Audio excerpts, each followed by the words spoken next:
Good morning, America. I'm Charles Gibson. I'm Diane Sawyer, and it's Tuesday, September 11th, 2001.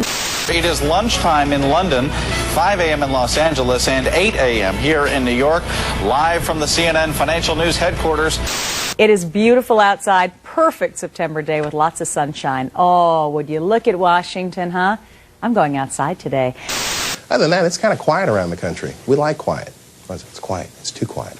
Go to go pick your reader up from under your seat. Open your book up to lesson 60 on page 153.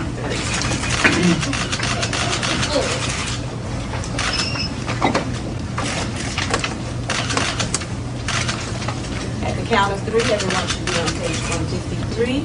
If the yellow paper is going to bother you, drop it. Thank you. Everybody touch the title of your story. Fingers under the title. Get ready to read the title, The Fast Way. We're waiting for one member. Thank you. Fingers under the title of the story. Get ready. The pet goat. Yes, the pet goat. Fingers under the first word of the story. Get ready to read the story the fast way. Get ready. A girl had a pet goat. Go on. She liked to go running with her pet goat. Go on. She played with her tail. Try it again. Get ready from the beginning of that sentence. Get ready. She played with her goat in her house. Go on. This just in, you were looking at obviously a very disturbing live shot there. That is the World Trade Center. A la espera de mayores informaciones, saber qué fue lo que ocurrió, cómo fue que Apparently a plane has crashed into the World Trade Center in New York.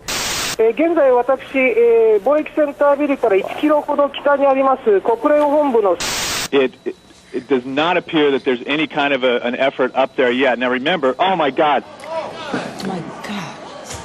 That looks like a second plane. Has I just did not hit. see a plane go in. That just exploded. We just saw another plane coming in from the side. You did. That was out of Yes, and that's view. the second explosion. You could see the plane come in just from the right-hand side of the screen. So this looks like it is some sort of a concerted effort to attack the World Trade Center that is underway. People are running away very, very quickly. There are more explosions further down the building. This is so shocking, of course, to everybody watching. I've never seen anything like it. It literally blew itself into World Trade Center. The building's exploding right now. You got people running up the street. David, we're going to have to cut you off. President Bush is speaking. Today, we've had a national tragedy. 2 airplanes have crashed into the World Trade Center in an apparent terrorist attack on our country. And the Pentagon is being evacuated. There is a large fire there, and that is the smoke you see in the shot that you are looking at now. It appears that an aircraft of some sort did hit the side of the Pentagon. That's a very haunting description that Bob Kerr just gave of that low-flying aircraft near the White House, and one can only wonder if that was something that ultimately ended up in the Pentagon. We just saw a live picture of what seemed to be a portion of the building falling away. Wow. And some people were... Jamie, I need you to stop for a second. There has just been a huge explosion. We can see a billowing smoke rising, and I'll tell you that I can't see that second tower, but there was a cascade of sparks and fire, and now it looks almost like a mushroom cloud explosion. Let's go to the trade tower again, because, John, we now have what do we have? We don't... Wow. It looks like a new plume, a new large plume of smoke. Only one tower is standing. The other has collapsed. Thanks very much, Dan. Collapsed. The whole side has collapsed? The whole building has collapsed. The whole building has collapsed? The building has collapsed. We heard a big bang, and then we saw smoke coming out, and everybody started running out, and we saw the plane on the other side of the building, and there was smoke everywhere, and people are jumping out the windows. Over there, they're jumping out the windows, I guess because they're trying to save themselves. I don't know. And there's, you can see, perhaps the second tower, the front tower, the top portion of which is collapsing. Good Lord.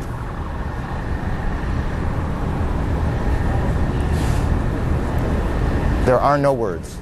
Let's look at the picture of the currency. The $5 bill depicts the towers if you fold it a proper way. It depicts the towers before they fell. The $10 bill depicts the towers as they're hit and crumbling. The $20 bill depicts the towers as they're falling. The $50 bill depicts the towers that is just dust, and the $100 bill, the smoke rising from the ground following the collapse of the towers. I find that's a little bit weird. The other thing is that when you fold the money this way to depict these images, they look like planes, or they look like kites, right? Like paper airplanes, that's how you would fold a paper airplane. That's also the form of what a kite would look like. Now, a lot of people know that George Bush was in a classroom on 9/11, and he was before a bunch of children that were reading. But what they usually don't know is what were the children reading. Kite. Yes, kite. Get ready. Kit. Yes, kit. Get ready. Steel. Yes, steel. Get ready. Plane. Yes, plane. Get ready. Must. Yes, must. On the morning of September 11th, 2001, 19 men armed with box cutters directed by a man on dialysis in a cave fortress halfway around the world using a satellite phone and a laptop directed the most sophisticated penetration of the most heavily defended airspace in the world, overpowering the passengers and the military combat-trained pilots on 4 commercial aircraft before flying those planes wildly off course for over an hour without being molested by a single fighter interceptor. These 19 hijackers, devout religious fundamentalists who like to drink alcohol, snort cocaine, and live with pink-haired strippers, managed to knock down 3 buildings with 2 planes in New York, while in Washington, a pilot who couldn't handle a single-engine Cessna was able to fly a 757 in an 8,000-foot descending 270-degree corkscrew turn to come exactly level with the ground, hitting the Pentagon in the Budget Analyst Office where DoD staffers were working on the mystery of the $2.3 trillion that Defense Secretary Donald Rumsfeld had announced missing from the Pentagon's coffers in a press conference the day before, on September 10th. According to some estimates, we cannot track $2.3 trillion. $2.3 trillion. Luckily, the news anchors knew who did it within minutes. Osama bin Laden. The pundits knew within hours. Osama bin Laden. The administration knew within the day. Terrorists who committed these acts and those who harbor them. And the evidence literally fell into the FBI's lap. That a hijacker's passport was found blocks from the World Trade Center crash site, if you can believe that. But for some reason, a bunch of crazy conspiracy theorists demanded an investigation into the greatest attack on American soil in history. That investigation was delayed, underfunded, set up to fail, a conflict of interest, and a cover-up from start to finish. It was based on testimony extracted through torture, the records of which were destroyed. It failed to mention the existence of WTC-7, Able Danger, P-TECH, Sibel Edmonds, OBL and the CIA, and the drills of hijacked aircraft being flown into buildings that were being simulated at the precise same time that those events were actually happening. It was lied to by the Pentagon, the CIA, the Bush administration, and as for Bush and Cheney, well, no one knows what they told it because they testified in secret, off the record, not under oath, and behind closed doors. It didn't bother to look at who funded the attacks because that question is ultimately of little practical significance.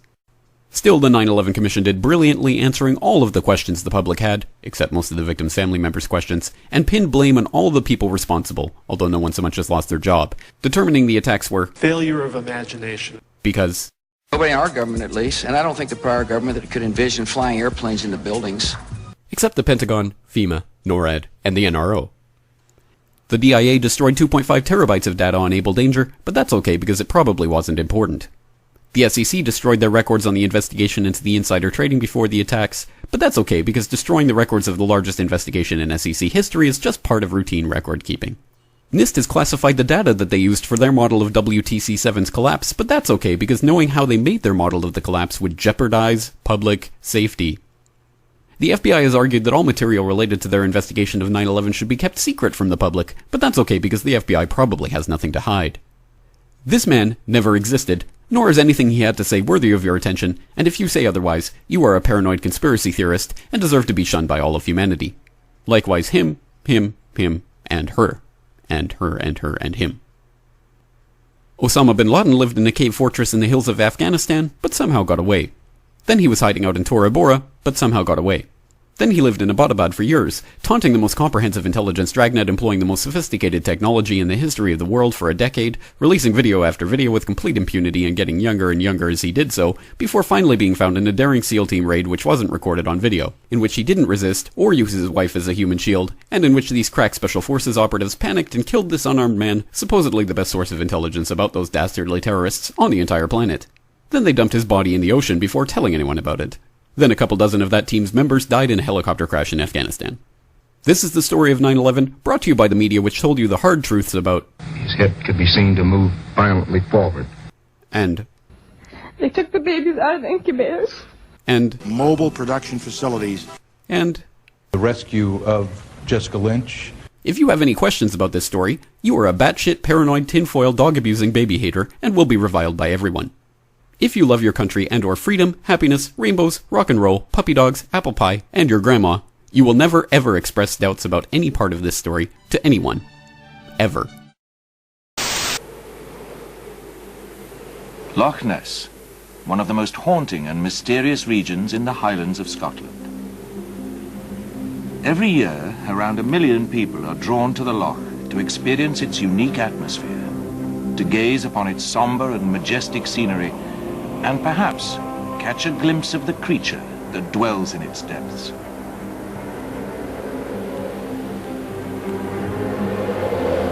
But few of them know that on the southern shores of the loch, there lies a house that has witnessed events that are even more strange and even more bizarre. A house in which the notorious Aleister Crowley invoked demonic forces over a century ago.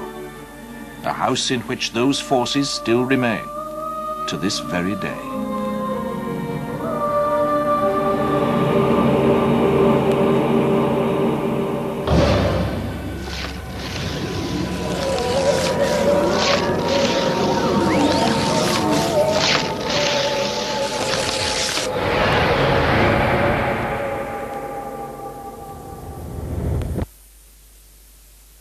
Crowley was a rich kid. His father owned Crowley's Ales in Leamington Spa. But unfortunately, he was a member of a family of Plymouth Brethren in the 19th century, who was born in 1875. And the result was that he came to absolutely hate anything that looked like religious authority. It is true, I think, that his childhood was pretty oppressive. As an adult, Crowley was a gifted individual by anyone's standards. Painter, poet, author, chess master, and distinguished mountaineer. But his consuming passion was to discover a new philosophy, one that would supersede the outdated rules and restraints of the Christian Church.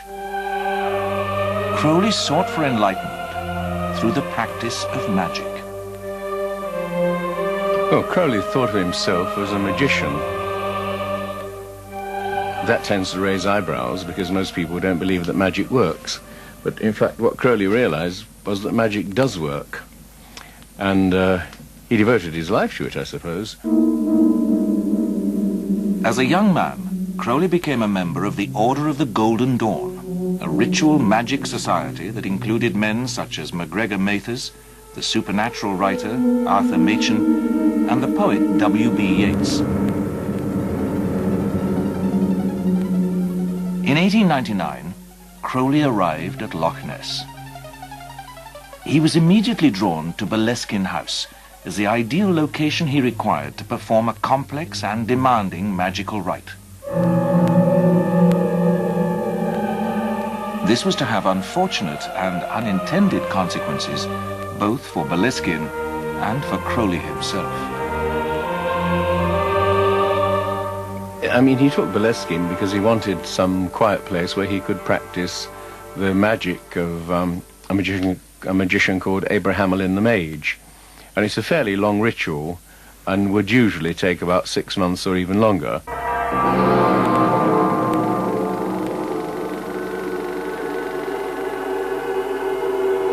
He had to have an isolated house that was indicated.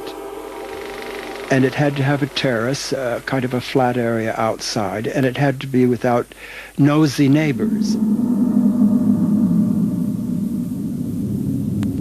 I don't know how he heard about Boleskine, but he must have been attracted to the name because it's actually derived from Baal, the bloody god of the Babylonians.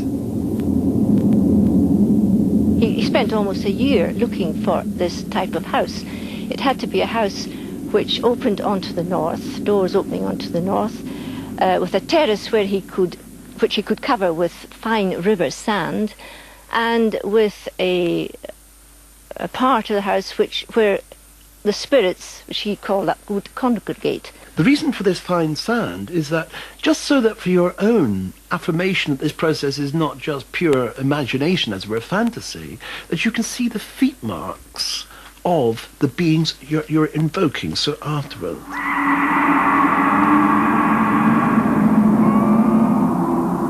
I mean, he really did know a lot about magic. He was willing to go through an enormous amount of difficulty and pain, so to speak, to perform rituals properly. Crowley began work on the Abra-Melin ritual with great enthusiasm and high ideals. In his diary, he describes his promise: not to use this sacred science to offend the great God, nor to work ill unto my neighbor. the ultimate purpose of that particular operation is to achieve knowledge and conversation of the Holy Guardian Angel, which some people would describe as the higher self, the inner genius. The Holy Guardian Angel is one of the great aids on the way to this enlightenment, I suppose, would be as good a word as any other. A guardian angel is a name of convenience for this guide. Crowley described the kind of results that began to appear. While I was preparing the talismans, a task which I undertook in the sunniest room in the house, I had to use artificial light, even on the brightest days. It was a darkness which might almost be felt. The lodge and terrace, moreover, soon became peopled with shadowy shapes, sufficiently substantial, as a rule, to be almost opaque. In dealing with these dark forces, the Holy Guardian Angel becomes the magician's source of power. He is said to have finally completed the Abra-Melin ritual and to have contacted his Holy Guardian Angel several years later, whilst traveling in Egypt. Crowley did find his guardian angel, and he named him, the name that came to him, his intellect didn't name it, the name came, like you have something that appears in a vision or a dream. And it was I Was. The technical name for I Was is Lucifer, and what does Lucifer has nothing to do with the devil. Lucifer means, in Gnostic terms, before Christianity, Lucis Fero. It means, I bring the light. It's the spirit that brings the light into the world. Dennis Wheatley used to say at the beginning of his books on witchcraft and magic that he really strongly advised people not to try this, and I used to think, ha, what a joke, how silly. But in point of fact, Wheatley's perfectly right. If you mess around with this kind of thing, you get tainted by it, and unpleasant things tend to happen. And I think that this is, in fact, what happened to Crowley. And many people think that it's the fact that he left the ritual unfinished that led to the misfortunes of his later life. I wouldn't be in the least bit surprised. In 1971, Timothy Leary had an epiphany during a tarot reading that utilized a set of cards designed by Crowley. His revelation? That he was Crowley reborn and was to complete the work Crowley began, preparing humanity for cosmic consciousness. Leary acknowledged this powerful connection with the great beast in a letter to Wilson, observing that the coincidences, synchronicities between my life and his are embarrassing. From this connection flowed frequent references to Crowley, his philosophy, and their common destinies in Leary's writings and speech. Well, I've been an admirer of Aleister Crowley. I think that I'm carrying on much of the work that he started over 100 years ago, and I think the 60s themselves. You know, Crowley said he was in favor of finding your own self and do what thou wilt shall be the whole of the law under love. It was a very powerful statement. I'm sorry he isn't around now to appreciate the glories that he started. The phrase, do what thou wilt, was taken from the Book of the Law, Crowley's most renowned work and one whose composition is worth understanding in the context of our study. While visiting Egypt in 1904, Crowley's first wife, Rose, began going into spontaneous trances, muttering things like, "They are waiting for you," and "He who was waiting was Horus." Intrigued, Crowley and Rose went to visit the Cairo Museum. From a distance she spied a glass case and exclaimed, there he is." Upon inspection, the case did contain an image of Horus painted on a wooden stele, but what particularly stunned Crowley was its exhibit number, 666, his number, the number of the beast. Convinced now that something supernatural was happening, Crowley went back to his hotel and performed a ritual, summoning this higher power. Over 3 successive days, beginning on April 8th, the book was channeled through Crowley while in a trance. And the content of this revelation? "I am the snake that giveth knowledge," the Spirit said. "To worship me take wine and strange drugs, whereof I will tell my prophet." Falling on precisely the wrong side of the Bible's account concerning the fall of man and Satan's role, this snake spirit begins the revelation by telling man that he is a god, that reality is essentially an illusion, sin a myth, and that ethically there's no greater commandment than the law of Thelema, Greek for will, as famously stated in the 40th verse of chapter 1. Do what thou wilt shall be the whole of the law. This declaration is in contrast to the example of Christ in the Bible. In the Garden of Gethsemane, Jesus prayed, "Father, not as I will, but as thou wilt," in obedience to God.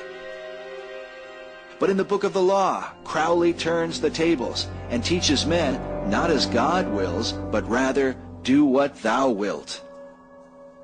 This promotion of self-will that so often leads to self-empowerment is perhaps the climax of man's desire to be his own God, to rule over himself rather than live in obedience to the God who created him.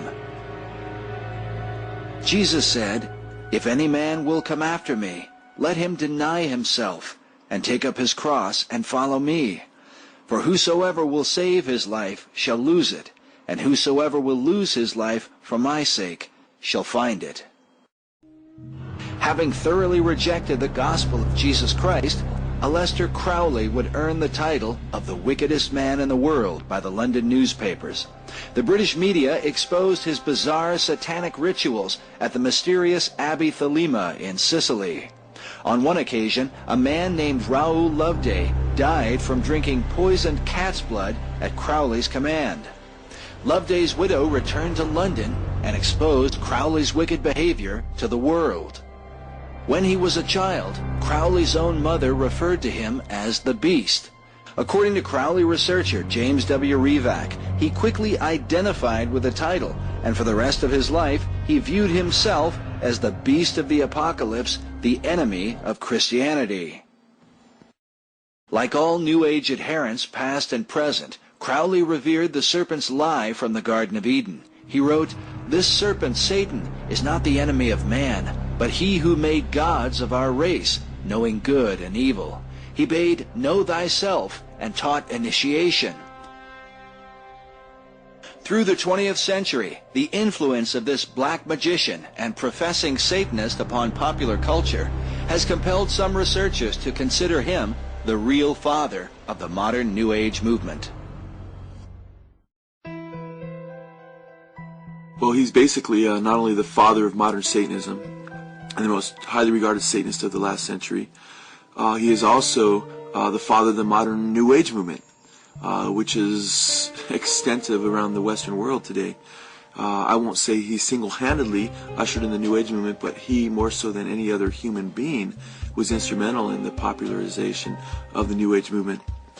Altered states of consciousness, trying to make altered states of consciousness scientific, through whether it be hallucinogens and seeing reality different, and using the comparisons of a microscope and a looking into a different reality on a spiritual level, whether it was drugs, whether it was astrology or the practice of ritual magic, whether it was sex magic, whether it was his ideas of world unity through magic and so forth.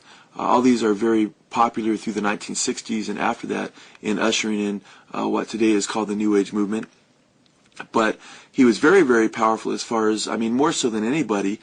Satanists will admit that Aleister Crowley was the Satanist of the 20th century. Anton LaVey and the Church of Satan, which was more notorious than Aleister Crowley's group, was simply pop Satanism to many serious Satanists.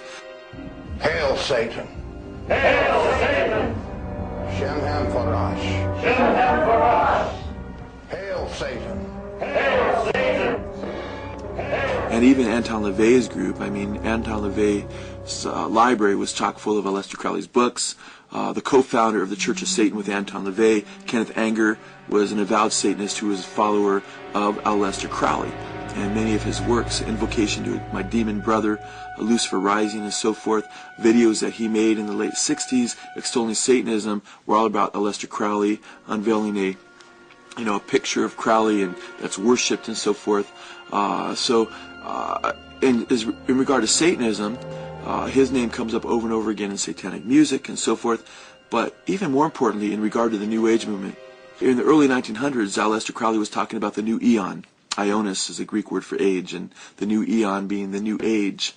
And what's interesting about Crowley's emphasis on the new age, it had everything to do with what became popular in the 1960s. In his shocking 10-hour documentary, They Sold Their Souls for Rock and Roll, Pastor Joe Schimmel exposes the role of music in furthering the New Age through the 1960s counterculture movement and reveals Aleister Crowley as the patron saint of rock musicians. I can't think of any other occultist who's been more influential on rock musicians than Aleister Crowley, no one close. London Times called Crowley the unsung hero of the 1960s.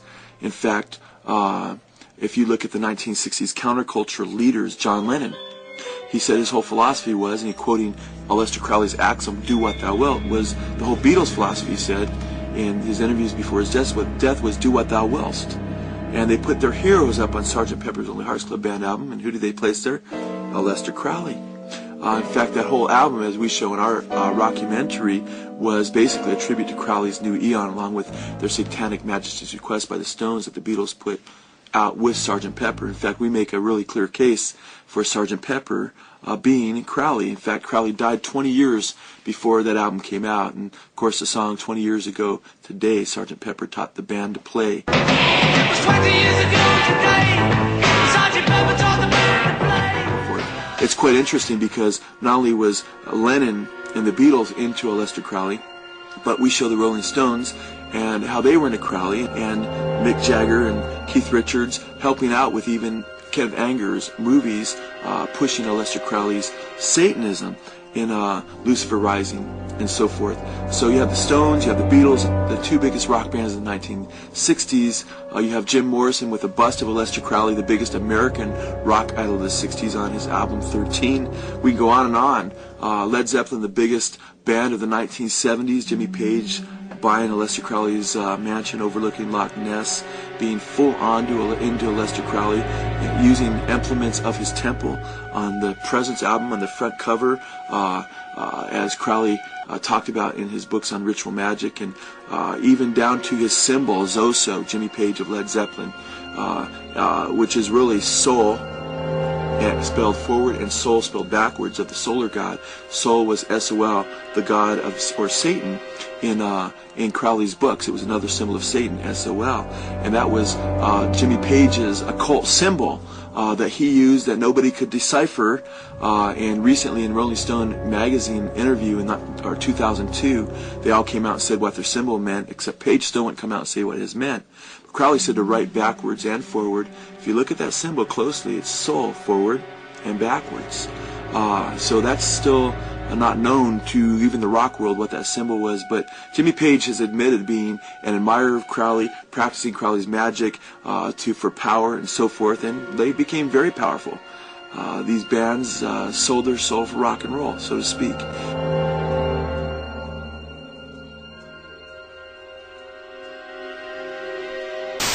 We do what we want to do when we want to do it.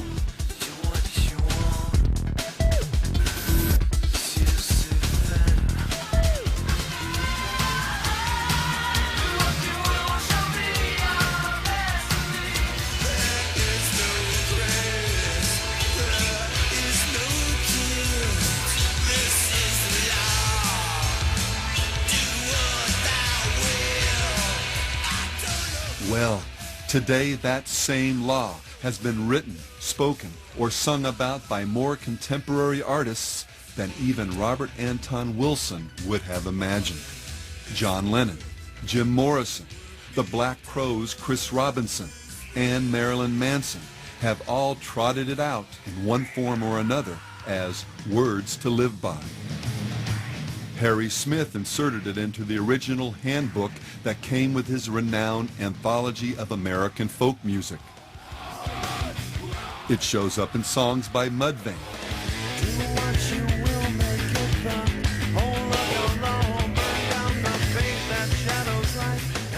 David Bowie, The Only Ones, The Electric Hellfire Club, Alphaville, Throbbing Gristle, Numb, Ancient Ceremony, Eddie and the Hot Rods, Death SS, Theater of Tragedy, Cult Disciples, Therion, Psychic TV, Celtic Frost, Bruce Dickinson, Moonspell, Graham Bond, Sepultura, Edge of Sanity, The Lords of the New Church, and Marilyn Manson, among others.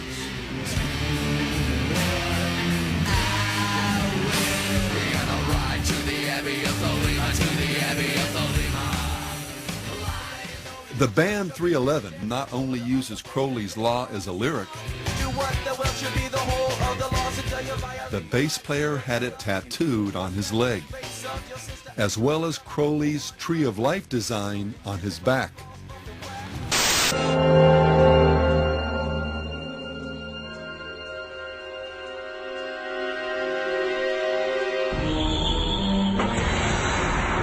I'm out of options. There's only one card in my hand that can free my dragon, so I can win the duel. I must play the seal of Orichalcos. Pharaoh, no! Let go. No, you don't know what you're doing! Let go! Listen to me! This card is affecting your mind! We're going to lose the duel. Can't you see? Trust me. It's the only way, Yugi. We must do this. Now let me go! Please don't play that card! Now I activate the seal of Orichalcos! Excellent.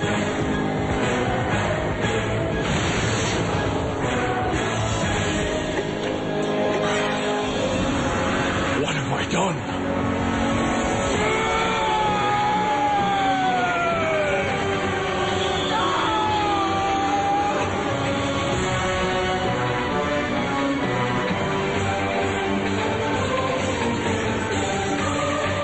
See what I see? Is that light what I think it is? The seal of Orichalcos! Nice work, Pharaoh. I knew you had it in you. Now, let's see what the Orichalcos reveals about you. Are you good or are you evil? So tell me, how do you feel?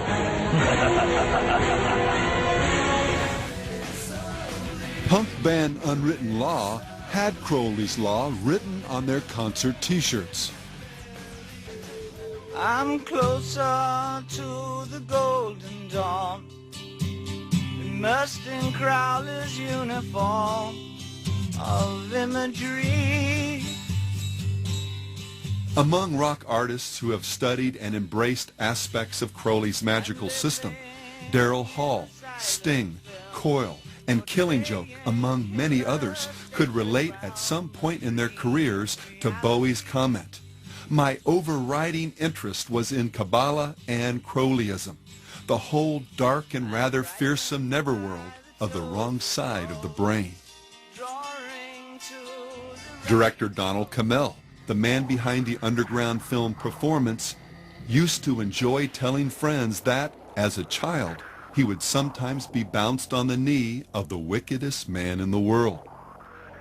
Significantly, the film starred the Stones' Mick Jagger and Anita Pallenberg, herself a devoted occultist, and explored nihilism and insanity through the metaphor of rock and roll. The only performance that makes it, that really makes it, that makes it all the way, is the one that achieved madness, right?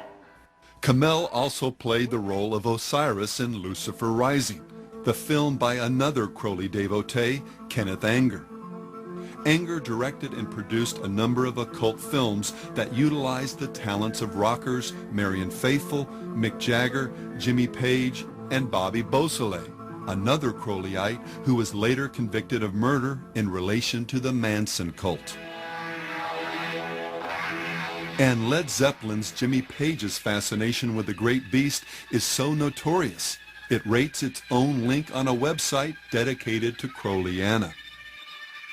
From studying magic as an adolescent, purchasing Crowley's old house, buying an occult bookstore and naming it after a periodical Crowley published, inscribing Do What Thou Wilt onto the runoff vinyl for the first pressing of Led Zeppelin III, even acting out rituals on stage that look an awful lot like those described by the Beast in his, quote, instructions to his magical order. Page meant it when he said, "I've employed his system in my own day-to-day life." Aleister Crowley, the man who called himself the Beast 666, writer, philosopher, founder of Thelema, cult leader, Freemason, and magician, wrote the book Magic, in which he describes how to communicate on a subliminal level by speaking backwards in order to gain power over others. Let him learn to write backwards with either hand. Let him learn to walk backwards. Let him constantly watch, if convenient, cinematograph films and listen to phonograph records, reversed.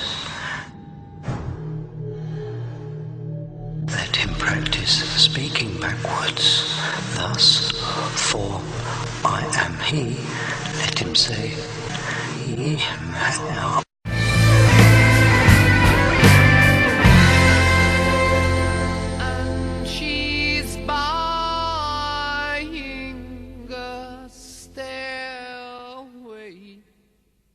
To heaven.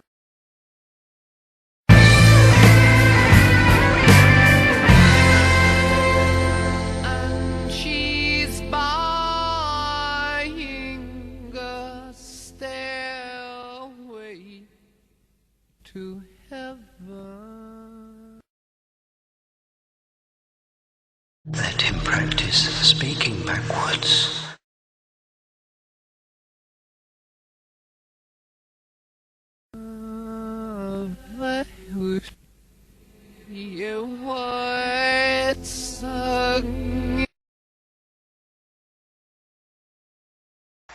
For when we have faced down impossible odds, when we've been told we're not ready, or that we shouldn't try, or that we can't, generations of Americans have responded with a simple creed that sums up the spirit of a people.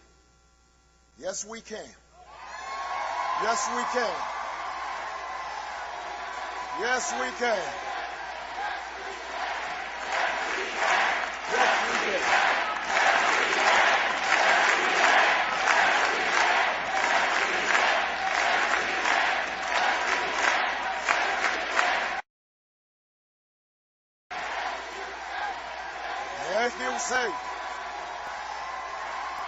Yes, you'll see.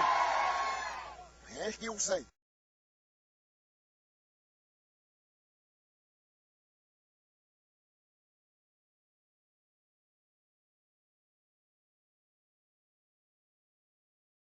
Welcome to Think or Be Eaten, and today our guest is William Ramsay, and this is pretty intriguing stuff. He's written a book, I'll tell you right out now, that the title is Prophet of Evil, your friend Aleister Crowley, 9/11 and the New World Order, and that's about all the basic food groups you could get to in the conspiracy world. So this ought to be pretty interesting stuff. I told William that I wasn't quite sure whether or not, as I read more and more about Crowley, whether or not that might be, more myth than it was really substance. He's done enough research, and what he has to share, I think, will be pretty surprising. So, William, thanks a lot for coming aboard. How you doing? Great. Thank you for having me. Was this the first book that you attempted? Yes, this is the first book I've written. And after the original writing, may I ask you, did you go through a number of rewrites or anything like that? Oh, tons, yeah. At least 10. I mean, I've gone through multiple rewrites. I've had people read it and give me their advice.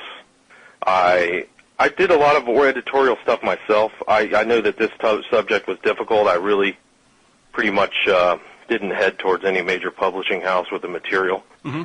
And the book really reads kind of more as a research paper, a long research paper, as opposed to, it's a non-fictional narrative, but I put 500 footnotes on there just so that people would see that I'm not drawing this information out of the blue, right, that they can easily reference it. Well, what's good about that, too, William, also, and I'm glad you did that, because two of my favorite guys that have written, that I guess you can call are out there in the alternative patriot area, didn't do it. Indexing and footnoting and bibliography sometimes can be very, very burdensome, but what's lost when that happens is that you don't have other resources that one can go to, not necessarily to check on you, but if they want to go deeper, then they have these books to follow, and I think that's a great resource to have, and it makes one's work, in your case also, a reference work as well, and I think that's a great idea. So, but again, I mean, this is shall we say, it's the unattractive part of writing that everybody forgets about. Yeah, there's definitely some sweat and tears there. It's a tough subject too. Crowley's not exactly the uplifting writer, and he was a voluminous writer, so you had to parse through quite a bit of his stuff to really kind of find what he was getting at and some of the deeper things. And I'm not interested in magic or anything like that, mm-hmm. but reading through it, then I realized how many people who talk about Crowley whitewash him. He's really been a figure who his followers, only say about 50% of what the real information is. I was going to ask you. And they never really talk about the Satanism. It's just all about magic and self-growth and things of that nature. All right, now, we had talked before, and as I just kind of alluded to briefly as we started this recording, I've gone back and forth about what Crowley really was in substance, and whatever the substance was, be it great or not, it's evil. There's no two ways about it, and I guess he prided himself in that. But when we were talking, I started to think that perhaps, though he gets lionized a lot, I think, by people who are very much of the occult stripe, he might have been the real deal, unfortunately. And do you feel like you want to share the research or some of the research that you did on Crowley? Because I think your perspective is a new one and one I'd like to hear from. Okay, well, I came to Crowley through 9/11. I was interested in 9/11. I kept seeing these numbers that were unfamiliar to me, and I just tried to understand them. So on the dates of September 11th, there was the 11s, and 93, 77. I was trying to understand what their meaning was. I really had never really read in depth anything about the occult. I consider myself a Christian, so I had really no understanding of what all these numbers meant. And as I researched them, and there were other people out there who have discussed the 11s and 77, and I really was led back to Crowley. So once I did all my research, I really felt that it was Crowley who had an influence after reading and understanding him, and he was a very complex character, and some people, you see one facet of his character, and the occultists see another, and Christians see another. So once I understood him, I realized that his views suffused the entire 20th century. There were so many people that were related to and connected to him of import that he was an important subject. And so I tried to look at him without whitewashing him. I don't have any connections to the occult, so I read most of the biographies. I read most of what he read. Did Crowley ever, and I'm just curious here, because he was as prolific as you've said he is, did he ever mention that he wrote in a trance? Yes, many times. Okay. He said that he was a scribe for other entities, so spirits, and he wrote a lot like that. He was also the type of writer who only went through things once, which was why he had so much literature left when he died in 1947 at 72. Do you believe that he could do that? Well, I think that there's so many instances in the past where people have either been into a trance or gone into some elevated state where, they have automatic writing or scrying or something of that nature. And it's not just Crowley. It's Yeats claimed to have that experience. Jung claimed to have that experience. There's a lot of lists of people who, of note who have had these experiences. And for me, I think that in my cosmology, Christian cosmology, I think that if somebody's trying to contact other spirits, they can. So, yeah, I tend to believe. I don't, I wasn't there. I didn't see everything, but that's what he claimed, and I think that that's probably what happened. Well, the reason I bring that up too, because the underpinning of this entire interview, with what you're going to bring forward, I guess even people who are understanding of conspiracy would say that, oh no, this is a little too much for me. And the reason I say that, and I think you know where I'm coming from, and that is, I believe we're in agreement that what we're seeing right now and what this is leading to is spoken about in Scripture. I believe that we're headed for the trib, and we're dealing with a supernatural entity and the minions of such that are very powerful and, like we said, invested. And that's why when I ask you about whether you believe that Crowley really could, or was the subject of that or the object of that, I believe he is, and I believe that's what we're dealing with. And not that we should be afraid of it, but we have to understand that, again, this is not about flesh and blood, but principalities of darkness. And I think he's probably one of the foremost characters to which we can ascribe that kind of reputation.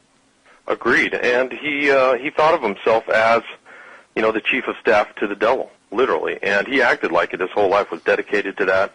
He really never worked a real job in any common sense of the meaning. He was an heir to a sizable fortune that was estimated to be about $20 million in today's terms. And he dedicated his whole life to just write, read. He was part of almost every occult group that he could be allowed into. And he really walked the walk.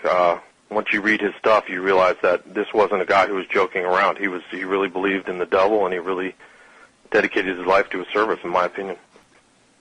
But, if you look at the events of 9/11, which after we talk about Crowley, I mean, it's all Crowley's numbers. So people are sitting around talking about, it's the Masons are doing this. But 11, 93, 77, and 175 are really non-Masonic numbers.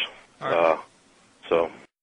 I tried to keep it short. I really didn't want to. I could have written a 400-page or 500-page, monstrosity, but I really just wanted to get all of the, salient points of Crowley and show that there's a continuum from him straight through kind of our modern culture to the events of 9/11 and the New World Order. So I tried to do that in a readable, digestible book.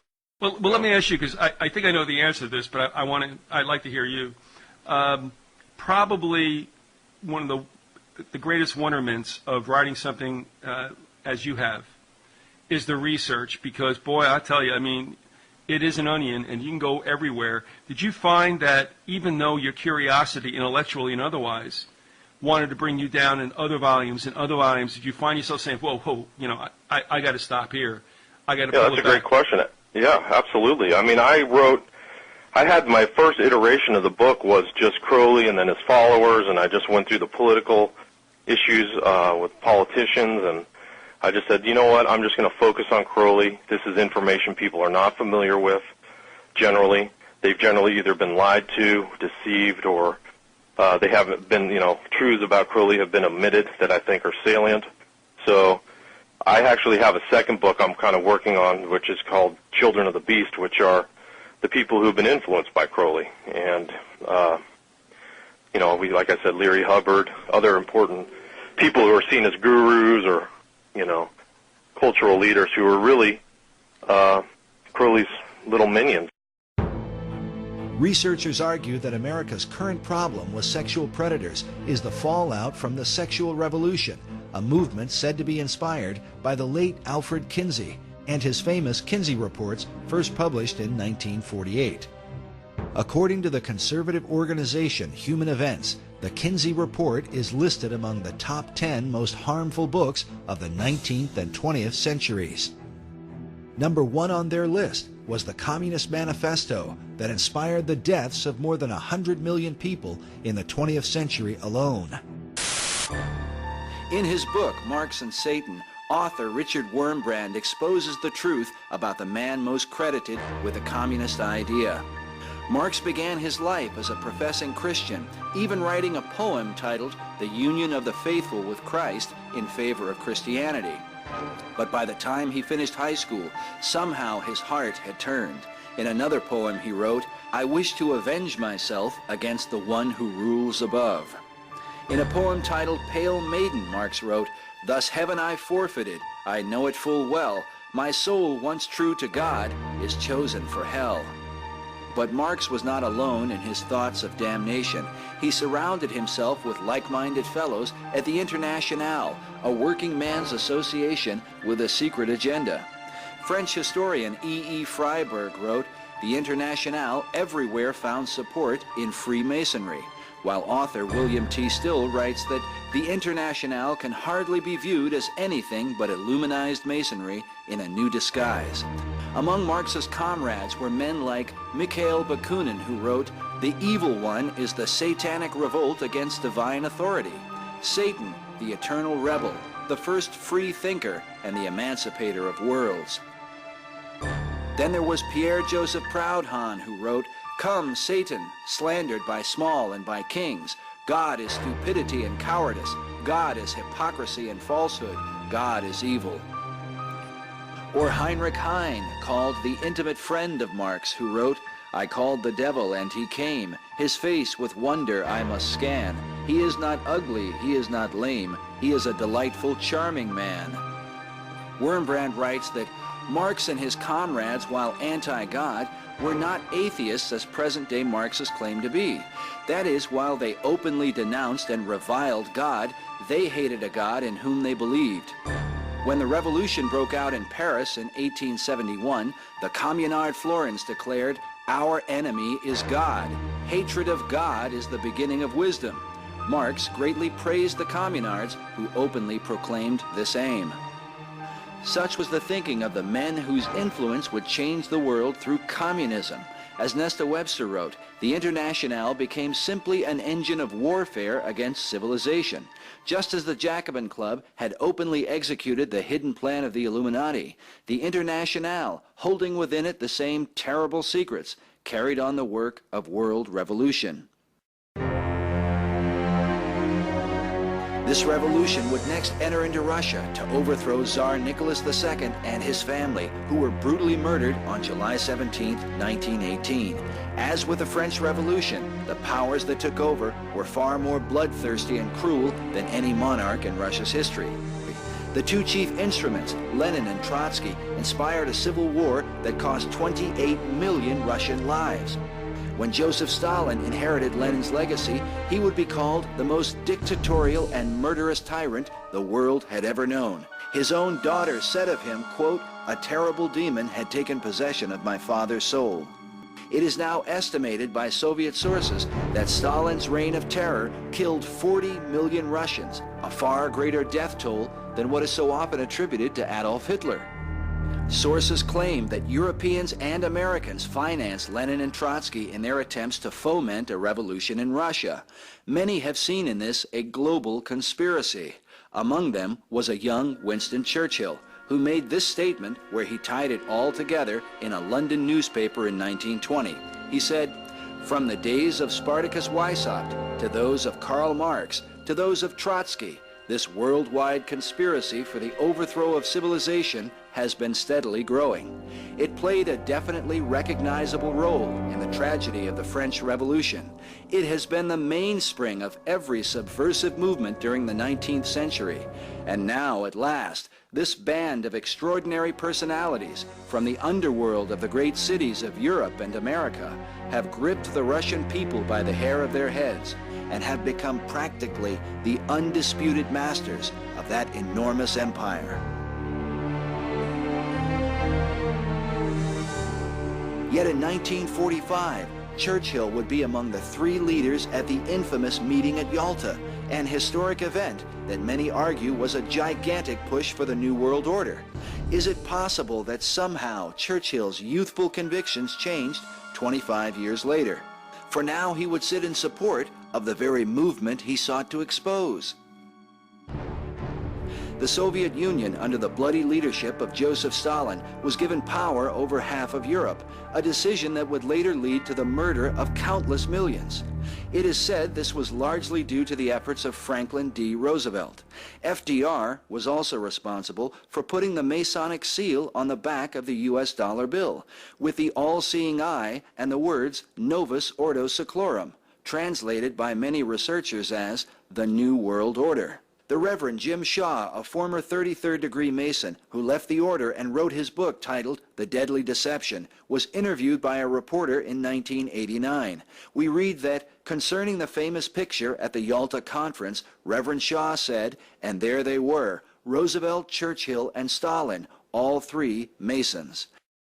Some may suggest that Yalta was simply the poor judgment of men who did not realize what they were doing. But is it possible that a much greater agenda was at work?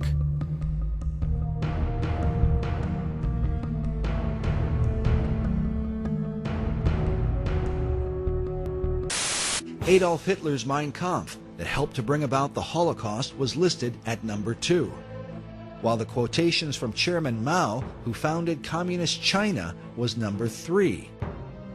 At number 4, as the first American title on the list, was the Kinsey Reports.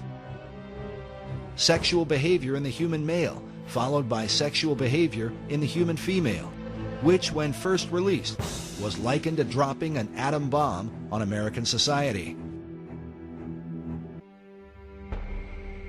Kinsey would have done business with the devil if it helped the research, and this is true.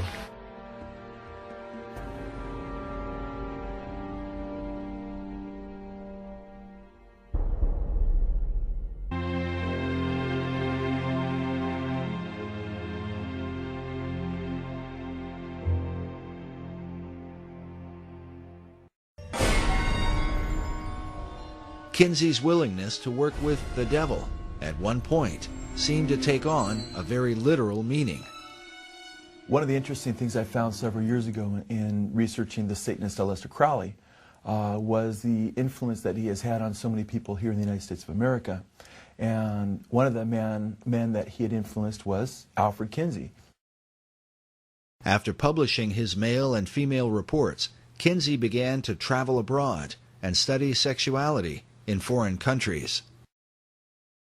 In his book, Kinsey co-author Wardell Pomeroy wrote that Kinsey went looking for a prized item, the diaries of Aleister Crowley.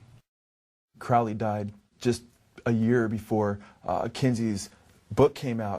Crowley was a famous and highly controversial British occultist in the early part of the 20th century. His sexual exploits in bizarre and sometimes deadly satanic rituals had been exposed in the London newspapers. He also talked about taking a virgin and having sexual relations with her, and then upon a climax to actually murder her, cut her in 6 pieces, and put the names of the various demon gods on those 6 limbs, those 6 parts of her body. Taking the name for the Antichrist in the Bible, Crowley called himself the Beast 666. His famous saying was, "Do what thou wilt shall be the whole of the law," by which he justified all forms of immorality. Crowley had a sex temple and had practiced group sex and orgies and what have you, and so-called sex magic. Crowley was into pedophilia. He was into justifying his pedophilia. In fact, he had said, "Let me seduce the boys of England." He wanted to seduce them, and then he starts talking about sodomy and it should be acceptable. So, I mean, it was quite shocking, especially back then.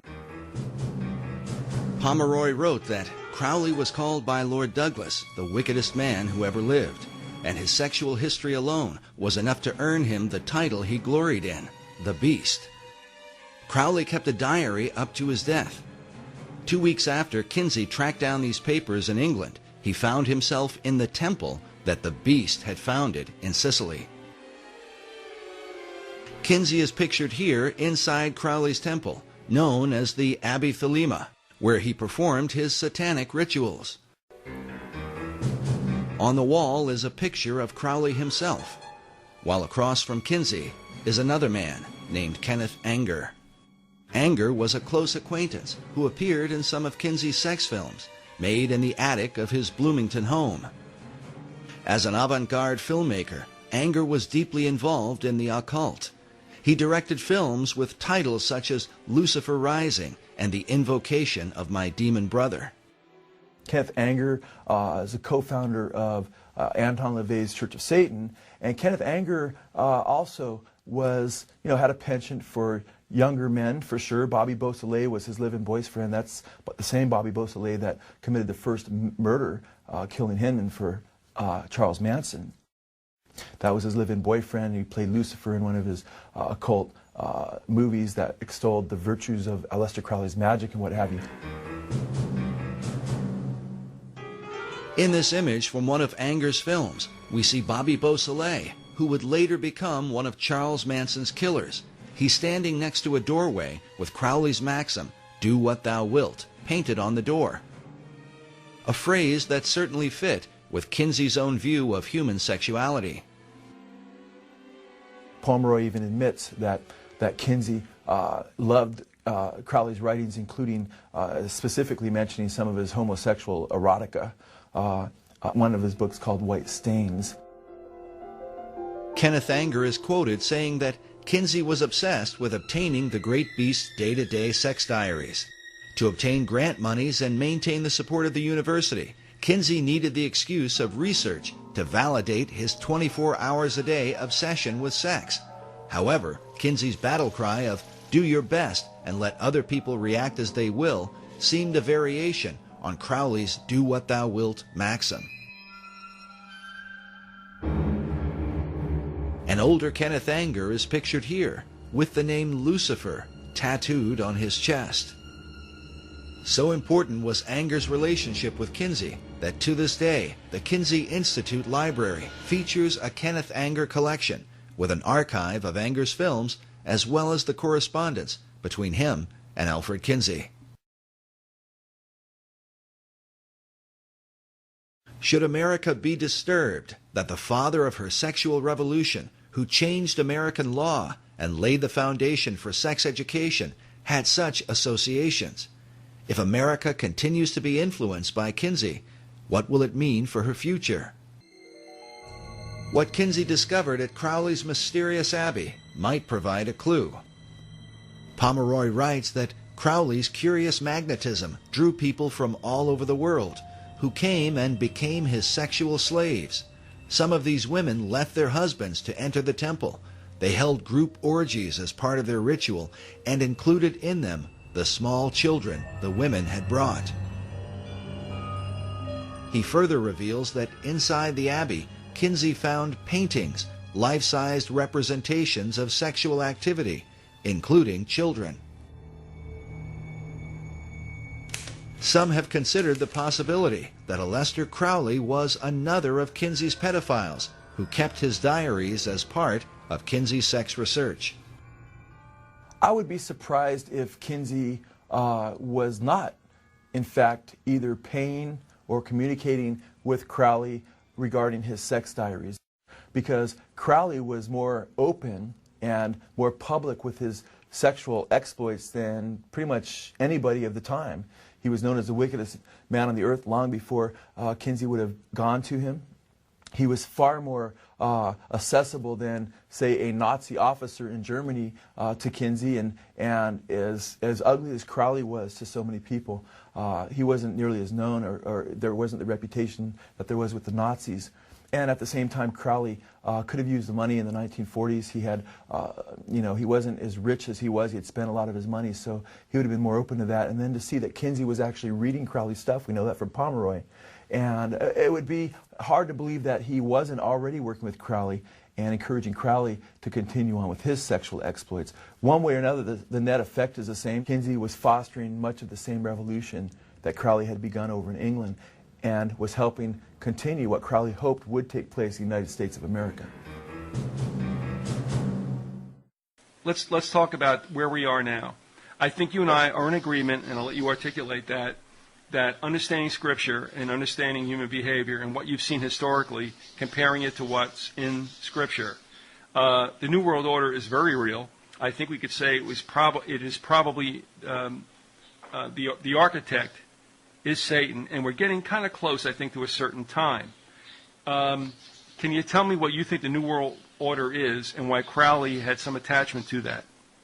Well, that's a good question. I mean, I think that the real push forward for the New World Order and the people who are interested in the re-ordering of the global society was the events of 9/11. And I think that put into place so many institutional barriers against our rights.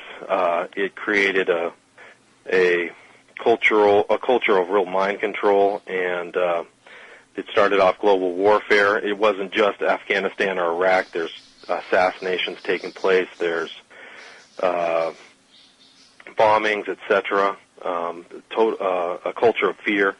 So you see that this was a structured event that was intended to have an effect, and it was and you see the social striation that take place. I mean, people are trying to destroy the middle class. They're actually getting rid of a lot of our infrastructure as far as from an economic basis. They don't really, the people who are the head of the New World Order really don't care if it's a feudal state. So you see, the have-nots growing and the haves, having even more.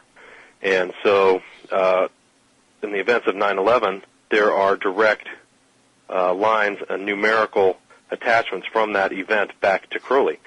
So I didn't know it at the time, but what in Crowley's system, the numbers 11, 77, 93, and 175 are all Crowley numbers. 11 was his number of, pestilence, and it was a number that he used frequently in all of his rituals, and he refers to it frequently. So 11 and then 93 were the two numbers for Thelema and love, which in Greek is agape. So those both equate to 93 in the gematria. That's also the number in Hebrew, the number of his chief spirit was Iwas, and that equates to 93. That's who he received the Book of the Law from. The number 77 is an important number for him as well. That number is the number of the septenary, which he called, an essential number. It's also the 77 numbers of the devil in Sandor LaVey's Satanic Bible.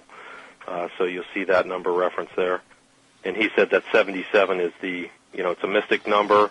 It also equates to the name Oz, O-Z, so that kind of puts you in kind of Frank L. Baum territory, theosophist information. And 175 was a number that in his system, when he systematized all of his writings into the AA, he gave each book a number. And book 175 was a ritual where you bind yourself to a deity. And, you can imagine what deity people are binding themselves to with 175. But so those numerical codes are there, and a lot of people don't know that, and people who have been studying 9/11 are not aware of that. I wasn't really aware of it either, but that's part of the trick of the event. And then, you see the New World Order, and Crowley's, one of his things that he repeated a lot was the slave shall serve. And so you kind of see this kind of new slave state coming into view. I think John Coltman, the guy who's written the Committee of 300, he also references the notion of a new feudal society. So, it's going to be disease, war, famine, until there's very few people left. Well, and it's aristocratic. I mean, you want to see this. He wanted an aristocratic revolution. But the thing is, folks, even Christians, would scoff, and they do scoff, at the mention that there could be this kind of concerted numerology attached to that event. Because most people think, that 19 Arab hijackers did all this stuff, and that's all there is to it. But my point to you is, and we talked about this, off mic, and that is, if you're dealing with the master conspirator, and I think we are, and I think you agree we are, I mean, all this stuff to me, and understand my phraseology here, amongst those characters, as we said with Elitists, I mean, they're laughing. It's a wink and a nod. It's like, well, we told you we were going to do it. Don't you get it? Right. Yeah, I agree. I mean, there was a lot of hints leading up to the event that these things were going to happen. The elite have a code of ethics also. Their code of ethics, one of the facets of their code of ethics is they must tell you everything they're going to do before they do it. You heard me correctly. They will tell you through a Hollywood movie. They will tell you through buzzwords. They will tell you through expressions that you may hear on the national media. But if you know how to tune your ear to listen to what the elite are saying, you will know everything that's going to take place tomorrow, a week from now, a month from now, a year from now. Is he tells us his vision too. He tells us in advance. He says in Amos 3:7, surely Yehovah, I'm going to say, Elohim, does nothing unless he reveals his secret to his servants, the prophets, first. He says he doesn't do anything without telling us his prophets first. I believe that's actually a law that God has bound himself to, and I believe the enemy is bound to it as well, which is why they tell us everything in advance. I always wondered, why does the devil always put everything out there for us in plain sight? Well, I believe he's bound by the same law. You got to tell it first. He just puts it in symbols and hides it so it's hard for you to see, but it's there. Symbols are there, they conceal from those who don't have eyes to see and reveal for those who do have eyes to see. That's why the language of the Illuminati is symbols.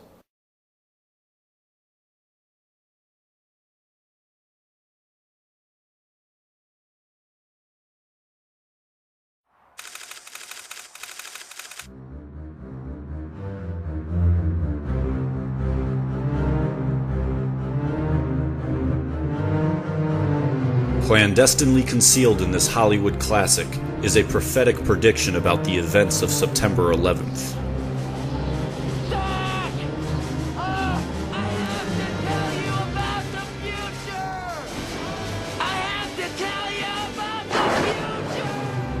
Our first clue, the clock in the background secretly depicts the number 9/11, with the hour hand occupying the 9th window and the minute hand resting in the 11th window. Marty is desperately yelling, "I have to tell you about the future," while the clock says 9/11. And what is Marty trying to warn Doc about? A terrorist attack. Dear Dr. Brown, the night that I go back in time, you will be shot by terrorists. He is warning about this attack, which won't occur until decades in the future. Holy shit!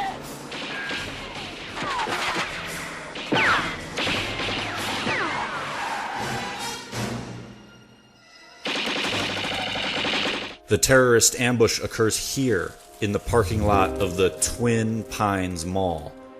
Of the multitude of names that this scene could have had, why is it called the Twin Pines Mall? It will soon become clear that this scene is supposed to represent September the 11th. Twin is a reference to the Twin Towers. And when we look closely, we can see that the clock at this scene also says 9/11.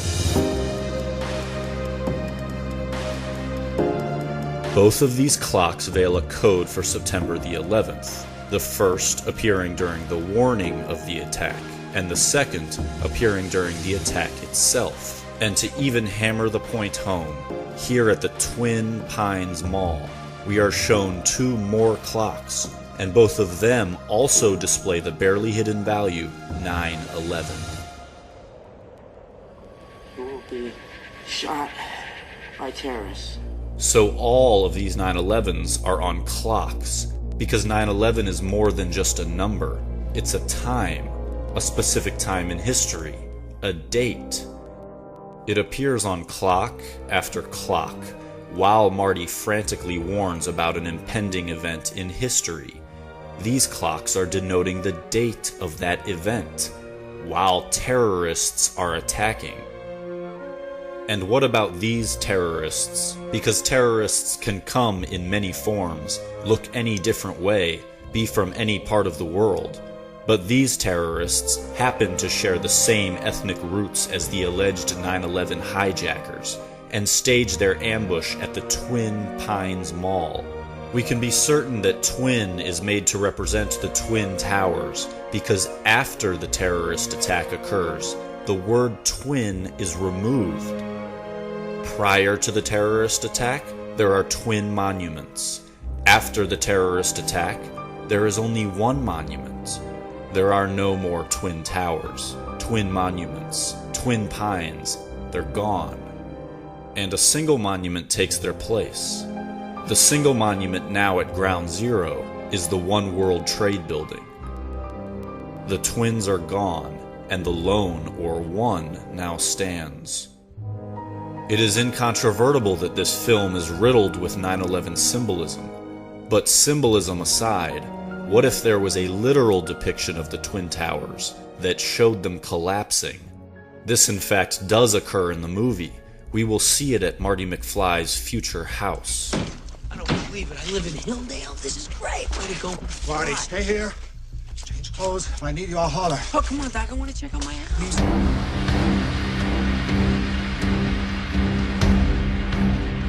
What happened to Grandpa? Oh, he threw his back out again. How's Granddad's little pumpkin? It is at this residence where we will be introduced to a scene so prophetic that it will turn our entire worldview completely upside down. As are all other clues in this movie, the Twin Towers are discreetly hidden. You can only spot them by intently analyzing the background. I can't believe this window's still broken. Well, when the scene screen repairman... So it's official that in this movie littered with 9/11 symbolism, the Twin Towers themselves managed to make a secret appearance. And we know that the Twin Towers' presence is not an accident, because the rest of Manhattan Island also takes shape in this scene with the Statue of Liberty. Why is it here at all, and why is it hidden? Why would the director be compelled to hide a replica of Manhattan Island here in the McFly's living room? First, we should keep in mind that this movie surrounds a Middle Eastern terrorist attack with symbolic 9/11s, so the mere fact that the Twin Towers themselves also appear in this film is indescribably alarming. But it's not just their appearance that's alarming. If we alter our perspective by turning the scene upside down, we can illuminate what is being expressed. The towers are falling.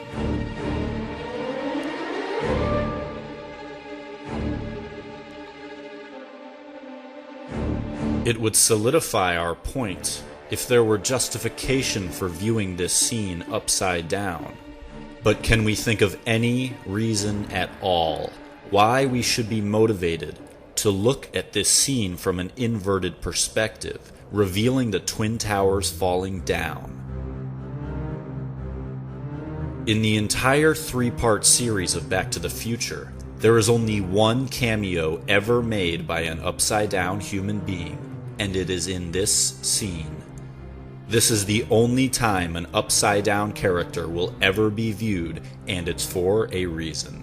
We are being instructed to observe the event from his perspective. The secret architecture of this sequence of events is so carefully woven. Even the audio is spot on. Listen to what Lorraine McFly says just as she clicks the remote to trigger the Twin Towers' collapse. I can't believe this window's still broken. Broken. How obvious does this have to become? The following sequence of events is centered around Marty attempting to issue a warning about terrorist attacks. First, he tries to tell Doc about the attack. Doc, about the future. No! Doc won't listen. Then he tries to write Doc a letter. Dear Dr. Brown, you will be shot by terrorists. Doc tears it up. He tries to voice it to him, In that case, I'll tell you straight out. but is interrupted. He tries to yell the warning from the top of his lungs.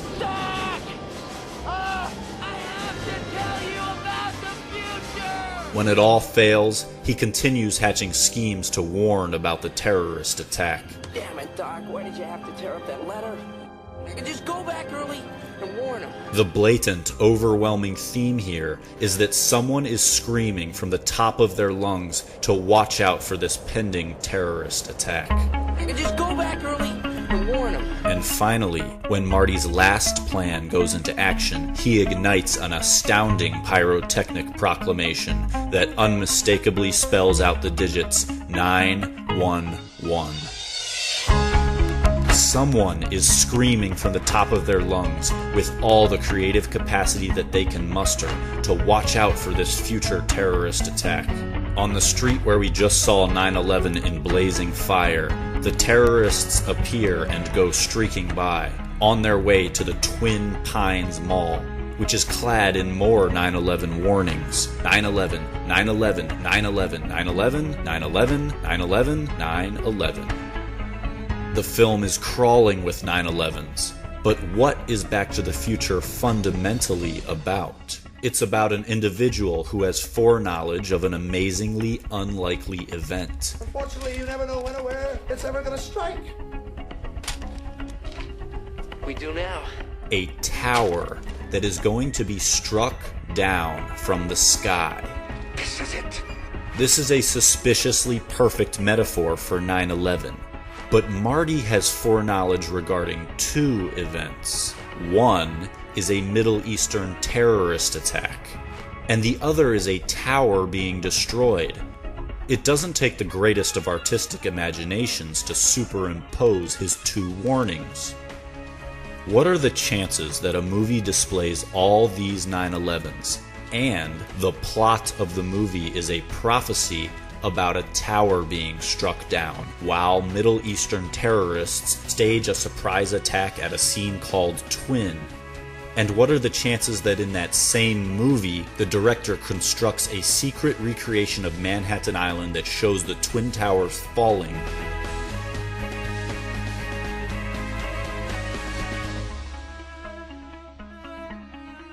But how does Marty know about this tower being destroyed? He acquires this information about when and where the strike will happen via this flyer from this woman. Take a look in the background, where you'll see the actual, all-seeing eye of the Illuminati.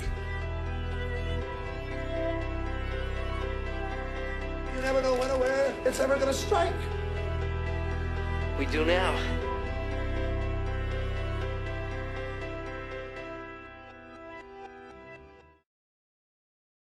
So, for me, I do believe in the cosmology of the Christian cosmology. I do believe in that there is a devil. I believe in evil spirits, and I believe in good spirits. I believe in angels and God, and Jesus Christ was the Messiah. Mm-hmm. But unfortunately, we're in a world of good and evil. It's not all prosperity Christianity or 501c3 Christianity. There's unfortunately people who've made the decision to follow their own will, not God's will. And Crowley was one of them, and I see that attachment from Crowley into 9/11 and the New World Order, and I think I pretty much lay out a strong evidentiary foundation for that fact. I consider it a fact from what I've read and researched. Because you attach this to Crowley, not that Crowley was the architect for the actual event. Yeah, I'm not saying he's an architect at all. Right, exactly. He's But what you're a part inspiration. And in his writings is one of those things that pops up from beneath to give people a clue, if they're looking for it, that this thing has been decided upon and it's evil in its nature. And for those of us who don't get it, we'll all think, whatever mainstream news tells us. But then we get to another thing that's much, much deeper than that subterranean level from which, these numbers popped up, and that is we are truly, truly confronted with an ominous, and actually, Jack Kennedy said it best, a monolithic conspiracy that is going on. And I really do believe, and I'm going to let you have the last shot on this, that we understand that Satan's capable of it. We understand that this will only last a time, and that good will, obviously, conquer evil for all time. But we're going to go through a really rugged period. And we are dealing with what we could call the most powerful entity in and around Earth until an appointed time. So this numerology then, although a lot of people think it's a province of whack jobs, is not at all, but it's kind of almost like a anti-celebration, if you will, of Christendom and Jesus Christ. Like I said, I'll let you have the last shot on that, William. Go ahead. Well, I agree with that. I mean, I think that it's a herald of, a kind of new dark age. People who are willing to,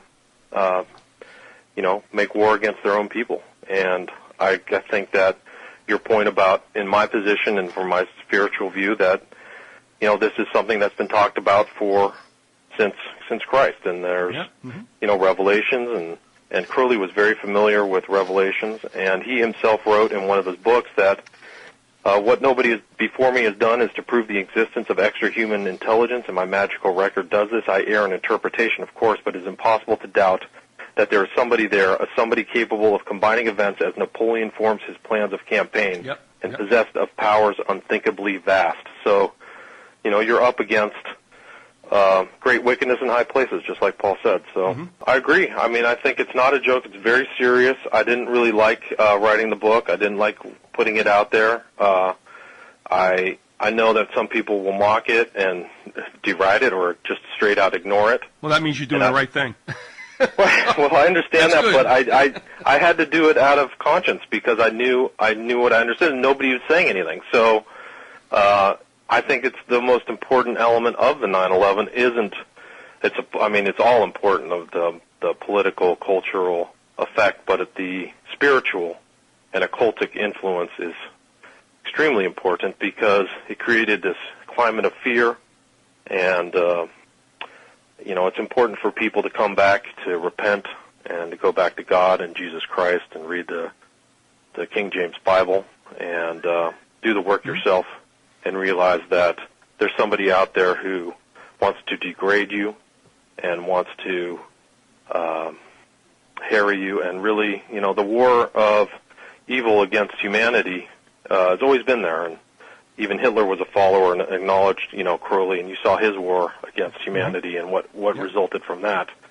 And I don't think people should be naive of what can happen, frankly, because I think that, there were other people naive about what Hitler was capable of, and the results were he even turned against his own people. The Nero option, and he flooded the Berlin subway where 300,000 of his own people were, and just flushed them all away.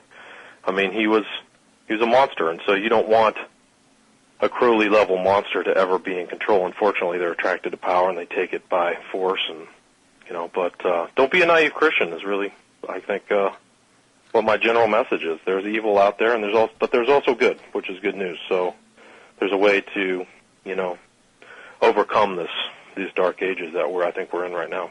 But we're seeing, I think, the birth pangs, the very nasty birth pangs of a period that is foretold in Revelation. I agree.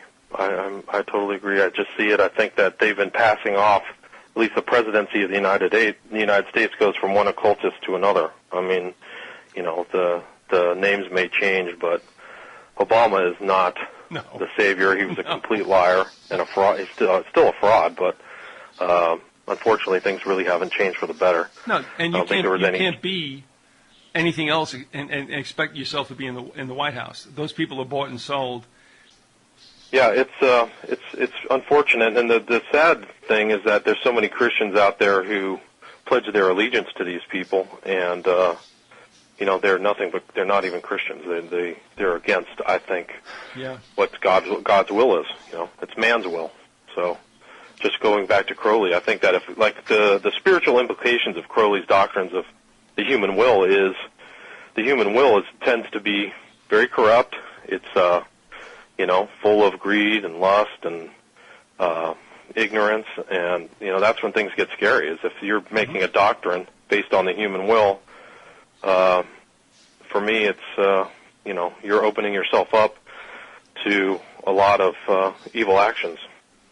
And also, because Crowley, once I learned about Crowley, so much of our 20th century culture was open to me in new facets that I hadn't seen before. Once I understood the relevance of 93, 77, and its attachment to other notable figures, and what Crowley started a religion, and what his religion has clearly had an influence. It was a little mind-blowing. I mean, I was like, wow, this is amazing, and that's really what impelled me to write the book. Is I think people should know this about how many people really, these false prophets or people that we would assume cultists, really were occultists. They were followers of Crowley or influenced by Crowley, like Timothy Leary, L. Ron Hubbard, and a wide variety of musical and cinematic notable figures.